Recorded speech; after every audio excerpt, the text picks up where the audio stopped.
Let's review the rules for adding fractions, okay? If I was going to take A divided by B plus C over B, you notice right away that they have the same denominator, correct?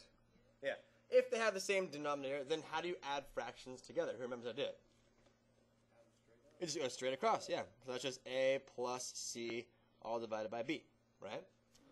The same thing works if I was going to put a minus sign there, so I can go ahead and put a minus sign there. So it's just A plus or minus C all over B. The tricky situation occurs when the bases are different, such as this. If I had like A over B plus or minus C over D. So now I've got a situation where I have two different denominators.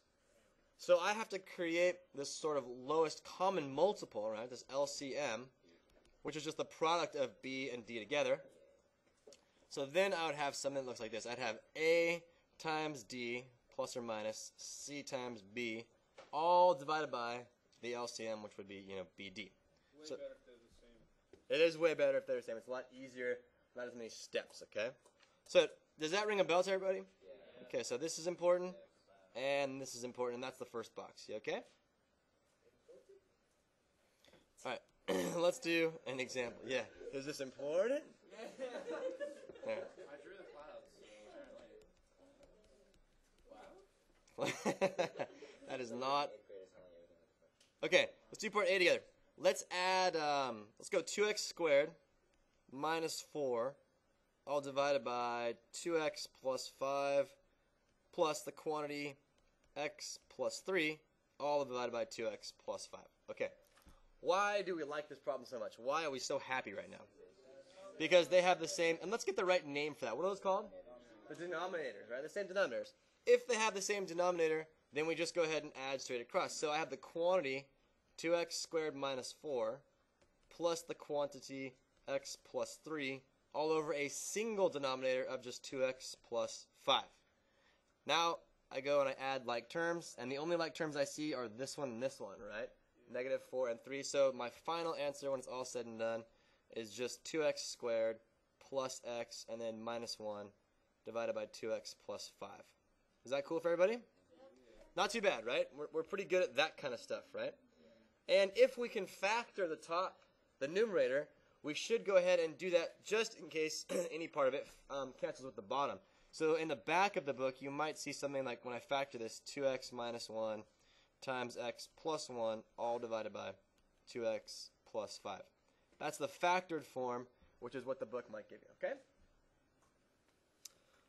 All right, I'd like you to try B right now, okay? Please subtract x over x minus 3 minus 3x plus 2 over x minus 3. Actually, I want to do something with you because I want to show you something. We're all good to go in terms of the bases, right? The only thing that's important is to remember the warning with the minus sign right there, all right? And of course that warning means that you have to distribute everything into the polynomial that's behind it. So it would look like this. I like to put everything in brackets to remind myself that I need to distribute that sign. Otherwise, I might forget and get the problem wrong. So notice I have everything in brackets here on the back end. That's to remind myself of the warning to distribute the minus sign to both terms. Does that ring a bell? Okay, good. So then I've got x minus 3x minus 2 all divided by x minus 3. And then when I clean this problem up, I just get negative 3x. Whoops. Negative 3x. What am I doing? X minus x negative 2x minus 2 divided by an x minus 3. And then, of course, I can factor the numerator, get a negative 2x plus 1 divided by x minus 3. So the warning still applies even when we're adding, subtracting rational expressions. Okay, let's keep going with this. So you should notice right away we don't have, oh, that's no good. And this was x plus 4. We don't have the same bases anymore. I have an x plus 4 and I have an x minus 2. If I don't have the same bases anymore, I need to refer back to the rule which says that I need to multiply the two denominators together to get the product of b and d. Well, in this case, this is acting like the b, and this is acting like the d, okay? So that's called the lowest common multiple. So it's going to be x plus 4 times x minus 2. And then I usually put a box around that to say that I have now defined my lowest common multiple between these two fractions. You okay with that part so far? Yep. Once you have that, you get to play the what's missing game.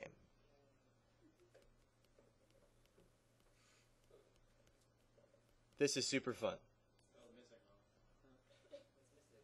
What's missing? There's a pun. You need to play the what's missing game. So what I mean by that is you need to go back to the original problem, and on either side, on the left-hand side and on the right-hand side, draw yourself a big giant set of parentheses, just like that. Okay, now the reason, what are we doing here? What we're doing is we are creating that lowest common multiple between each individual rational expression. So, if I look at the right-hand side here, notice I have an x minus 2. What is the piece that it's missing in the denominator from the LCM? Yeah, so I need an x minus 4 over an x minus 4. Now hold on a second. Oh, sorry, plus 4. Wait, why am I allowed to do that? Because this is just a really fancy one, isn't it? All right? It's a fancy one. So I can multiply anything by a fancy one and not change the value, so I'm not breaking any rules.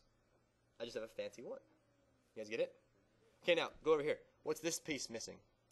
It has an x plus 4. Of the LCM, it needs an x minus 2, x minus 2. Again, we have a fancy one, so we're safe. You guys getting this? Picking it up? Great. So when you go to work the problem, you have now an x minus 2 times an x minus 3 plus x times x plus 4, all divided by your new denominator of x plus 4 times x minus 2. Now all that's left to do is to clean it up. So cleaning up, I'm going to use FOIL. I'm going to go x times x, which gives me x squared. X times negative 3 is a negative 3x. And then a negative 2x makes a negative 5x.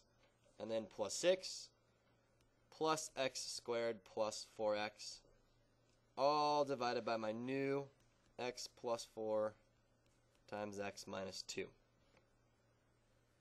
Combining like terms here, I have an x squared and an x squared.